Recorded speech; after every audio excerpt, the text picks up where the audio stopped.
UP के CM Yogi Adityanath कल रात आगरा पहुंचे। कल रात विश्राम करके उन्होंने आज आगरा में प्रभावित क्षेत्रों का जायजा लिया। घायल हुए व्यक्तियों से आगरा एसएन मेडिकल कॉलेज पहुंचकर हालचाल जाना और हॉस्पिटल प्रशासन की देखरेख में चल रहे इलाज के बारे में जानकारी ली। वहीं UP deputy CM Dinesh Sharma ने भी कल रात शाम आगरा पहुंचकर घायलों का जायजा लिया, मृतकों के परिजनों को सांत्वना दिया और आगरा के एसएन मेडिकल कॉलेज में घायलों से मिले। उसके बाद फतेहाबाद और कई गांवों का दौरा करके लखनऊ के लिए रवाना हुए। बांदा अपर पुलिस अधीक्षक ने प्रेस वार्ता पर एक हत्या का खुलासा किया। उन्होंने बताया कि 29 अप्रैल 2018 को तिंदवाड़ा थाना में शमशुर नाम की महिला ने अपने पति की हत्या का मामला दर्ज कराया था, जिसमें मृतक के चचेरे भाई का मृतक की पत्नी से अवैध संबंध थे, जिसके चलते भाई की गला दबाकर हत्या कर दी गई थी। वहीं जब अपर पुलिस अधीक्षक से साक्ष्यों की बात पूछी गई तो उन्होंने कहा यह विवेचना का विषय है और पूरी विवेचना कर इसकी भी जानकारी दी जाएगी, लेकिन सवाल ये खड़ा होता है कि बिना विवेचना के पुलिस ने खुलासा कैसे किया। इसमें हम लोगों ने 282/18 ये मुकदमा पंजीकृत किया था। इसमें वादिनी ने बताया था कि कुछ लोग रात में काले कपड़े पहन करके मुंह बांध के आए और उसका सिद्दीक का गला घोंट के हत्या कर दी और अपना जो इसकी पत्नी थी शमशुर निसा, इसको लातों से मारा और कुछ दूर ले जाके पकड़े रहे, लेकिन कई मौके के साक्ष्यों ने इस पर थोड़ा सा संदेह पैदा किया। जो कि भौतिक साक्ष्य थे उसको हम लोगों ने इकट्ठा किया। उसके आधार पर जब शक हुआ, शक के आधार पर पूछताछ शुरू की गई, पतारसी शुरू की गई। उसमें कई गवाहों ने अपने जो बयानात दिए, जो साक्ष्य मिले, वो सीधे सीधे सिद्दीक की पत्नी शमशुर निसा और उसके परिचित चीकू उस अतहर की तरफ इशारा कर रहे थे। यूपी के फिरोजाबाद में जिला अस्पताल में मोटरसाइकिल स्टैंड मालिक की महिलाओं ने चप्पल और थप्पड़ों से धुनाई कर दी। पुलिसकर्मियों ने मुश्किल से भीड़ से बचाया और मामला शांत किया। मेरा भाई गाड़ी खाली करने गया था। अच्छा। अपनी भोगाई को दिखाने लाए मनोडॉक्टर के साथ, मनोडॉक्टर चाबी ले चले गए। ठीक है। तो अम्मा बैठे, मेरा भाई गाड़ी खाने का ना तो मारपीट कर दी मेरा भाई की। तो आप लोगों ने क्या किया? हम आप लोग गए तो वो भाग गया, तो हम हमारे भाई को मारेंगे तो हमका छोड़ देंगे, हम भी मारेंगे।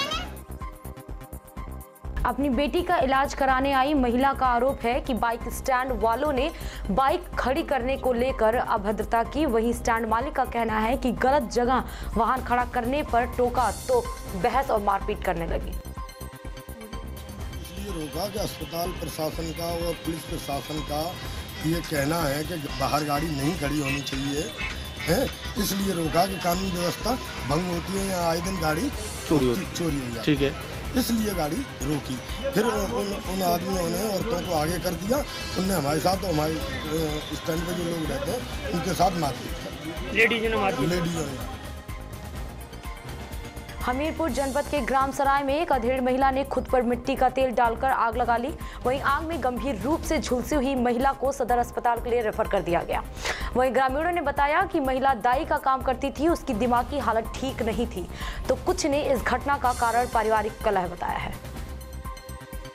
मेरी पत्नी मानसिक रूप से बीमार थी। मैंने 15,000 रुपये दे करके उसको ग्वालियर भेजा जी, और उसका लड़का लेके गया था और 10 ही दिन हुए। जब सो करके उठती है तो खाना मांगती है। खाना में बहू ने टेंशन कर दिया कि हम नहीं देंगे जी। तो उसमें क्या हुआ कि उसने खाने नहीं देगी तो उसने मिट्टी का तेल डाल करके, जहाँ मरना मर जाओ, जहाँ जाना जाओ। औरैया में बेमौसम बारिश ने किसानों को तबाह तो कर ही दिया, लेकिन गेहूं की कटाई और मड़ाई का काम प्रभावित होने के साथ मंडी में गेहूं खरीद पर भी असर पड़ा है। हमारी टीम ने जब गेहूं केंद्र का निरीक्षण किया तो सरकारी गोदामों में गेहूं तो सुरक्षित रखा गया, लेकिन किसानों का गेहूं जरूर भीग गया। गेहूं भीगने के कारण अब डैमेज बताकर गेहूं खरीदने में केंद्र प्रभारी आनाकानी कर रहे हैं। वहीं क्रय केंद्र प्रभारी का कहना है कि गेहूं सरकारी रेट पर खरीदा जा रहा है और किसानों को आरटीजीएस के तहत पेमेंट किया जा रहा है। किसानों का काफ़ी नुकसान हुआ है और हमारे गांव के आसपास में जो गड्ढे हुए थे, गट्ठा बंधे हुए थे गेहूं के, तो इतना आंधी में उड़ गए। कम से कम 10-15 बीघा हमारा खुद का नुकसान है। हमारे आसपास क्षेत्र के गरीब किसान हैं, उनका भी बहुत नुकसान है। अच्छा, तो आज ये मंडी में बेचने आए हैं गेहूँ, कैसी खरीद हो रही है? खरीद तो अच्छी है, व्यवस्था भी है, सुचारू रूप से चल रहा है और नियमानुसार हो रहा है, कोई उसमें धनोगाई नहीं है। हमीरपुर की सदर कोतवाली में एक नाबालिग लड़की को उसके मामा ने ही हवस का शिकार बनाया, वो भी तब जब वह अपनी मां के साथ सो रही थी। पीड़िता की मां की माने तो उसे कोई नशीला पदार्थ दिया गया था। मां बेटी सदर कोतवाली हमीरपुर में जाकर न्याय की गुहार लगा रही हैं। वहीं अभी तक घटना को अंजाम देने वाले मामा फरार हैं।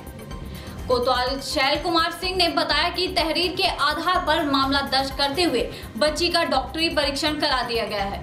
जल्द ही उसे गिरफ्तार कर जेल भेज दिया जाएगा।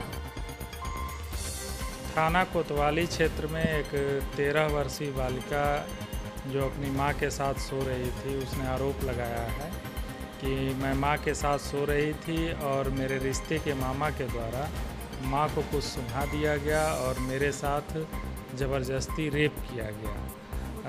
उसने थाना कोतवाली में आकर के तहरीर दिया है। तहरीर के आधार पर मुकदमा दर्ज कर लिया गया है और लड़की को चिकित्सकीय परीक्षण के लिए हॉस्पिटल भेजा गया है। रिपोर्ट आने पर उचित कार्रवाई की जाएगी। जालौन के नए एडीएम ने चार्ज लेते ही जालौन के आटा गांव में चौपाल का आयोजन किया। किसानों ने ऋण माफी और किसान बीमा को लेकर शिकायत की, तो वहीं आशा बहू ने भी सैलरी न आने पर दफ्तरों के चक्कर काटने की बात कही। चौपाल में एडीएम ने गांव वालों की शिकायत सुनी और हर समस्या का जल्द निवारण करने की बात कही। साथ ही 2 सालों से दफ्तरों के चक्कर काट रही आशा बहू और किसान की समस्या पर जल्द कार्रवाई की बात कही। किसानों ने अपनी समस्याएं बताई है, अब उसका हम लोग जल्द से जल्द निदान करेंगे। हम लोग अब प्रयास करेंगे कि किसान का गेहूँ जल्द से जल्द ले लिया जाए, इनको परेशानी का सामना नहीं। महोबा में कोतवाली क्षेत्र के नारूपुरा मोहल्ले में हर्ष फायरिंग के चलते 3 मासूम गंभीर रूप से घायल हो गए। 3 मासूम बुरी तरह से घायल हो गए। एक मासूम आशीष को कानपुर रेफर किया गया है, जबकि 2 मासूमों का इलाज जिला अस्पताल में जारी है। डीजे पर डांस करते वक्त आरोपी ने तैश में आकर गोली चलाई, जिसके बाद शादी समारोह में अफरा तफरी मच गई। फिलहाल पुलिस हर्ष फायरिंग के फरार आरोपी की तलाश में जुटी है।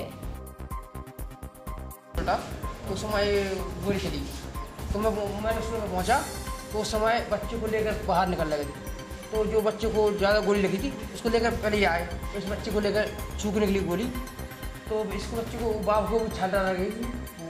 कितने बच्चों को गोली लगी? 3 बच्चों को। क्या हो रहा था? खाना का शादी 36 लाख कुछ क्या था? शादी लड़की मनोज कुशवाहा। गोली कैसे चलाई? उसका नाम तो जग्गा नाम, क्या नाम? जग्गा नाम। अच्छा, क्या वो लाइसेंसी बंदूक थी या? ये मेरे को मालूम, मैं बाजार से आया था। क्या तमंचा? अब जी मेरे को हम क्या बाजार बच्चों ने बताया। मथुरा में हुई अंजू की हत्या की घटना के मामले में अभी तक पुलिस के हाथ खाली हैं। हत्यारे पकड़ से दूर होते जा रहे हैं। परिजनों का कहना है कि पुलिस के दिए गए समय की अवधि भी पूरी हो गई है, मगर अभी तक राहत नहीं मिल पाई। यह भी आरोप लगाया कि इस हत्या के मामले में राजनीतिक पार्टियां भी सियासत करती नजर आ रही हैं। मथुरा में कुछ दिनों पहले अंजू का शव यमुना में तैरता हुआ मिला था, जो कि बीएससी की छात्रा थी और उसके शव की हालत को देखकर लगता था किस कदर इसकी हत्या हुई होगी। वहीं रालोद और कांग्रेस के नेता परिवार से मिलने भी पहुंचे, लेकिन कोई गिरफ्तारी नहीं हुई। परिजनों का कहना है कि इस मामले में कुछ दबाव की बात है, जिस कारण पुलिस की ढिलाई बरती जा रही है। कॉल डिटेल कंप्यूटराइज में 20 मिनट में कॉल डिटेल्स निकल आती हैं। कौन सा कॉल डिटेल निकाल रही है? हम पहुंच गए, करीब पहुंच गए, दूर पहुंच गए, कहाँ पहुंच गए, इसको गुमराह कर रहे हैं। तो मैं नहीं समझता कि पुलिस उसको संजीदा तरीके से ले रही है, उसको तत्काल कार्रवाई करें। मैंने कल भी कहा था आपके चैनल पे और आज फिर आप लोगों के चैनल पे दोहरा रहा हूँ कि हम लोगों ने 3 दिन का समय पुलिस को दिया है, जो कि सोमवार को समाप्त होगा। पहले हम जिलाधिकारी से मिलेंगे और उसके बाद अगर आवश्यकता पड़ी, पुलिस के खिलाफ भी आवाज़ उठानी पड़ी तो आवाज़ उठाएंगे। और जब तक हमको न्याय नहीं मिल जाएगा तब तक धरना प्रदर्शन होगा, जाम भी होगा। जो पुलिस को करना चाहे और कानून का उल्लंघन समझना चाहे पुलिस समझे, करे। लेकिन 3 दिन का समय तोड़ने दिया था, हम 3 दिन का और दे रहे हैं।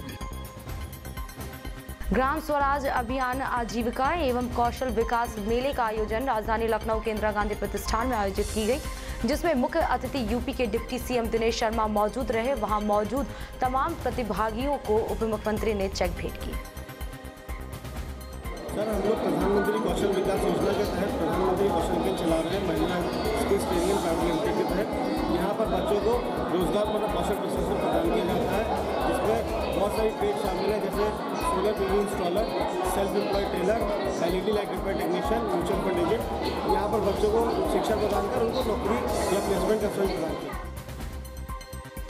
विद्युत विभाग की लापरवाही ने आज 2 मजदूरों की जान ले ली। मथुरा के थाना राया क्षेत्र के गांव काकरेटिया और नगला दखनी का है, जहां मैक्स पिकअप में भूसा लेकर जा रहे 2 मजदूरों की 11,000 वोल्ट के हाई टेंशन लाइन की चपेट में आने से दर्दनाक मौत हो गई। विद्युत विभाग के खिलाफ ग्रामीणों ने आक्रोश जताया और एसडीएम से जमकर अभद्रता कर डाली। महिलाओं का क्रोध भी चरम पर था। वहीं घटना की जानकारी होते ही पुलिस मौके पर पहुंच गई और ग्रामीणों को शांत कराया। मैनपुरी के थाना बरनाहल क्षेत्र में 22 सवार लुटेरों ने साइकिल सवार दंपत्ति से 50,000 रुपए लूटे। थाने से महज 500 मीटर की दूरी पर लुटेरे दिन दहाड़े घटना को अंजाम देकर फरार हो गए। लूट की सूचना मिलते ही पुलिस के आला अधिकारी मौके पर पहुंचे और जांच में जुट गए।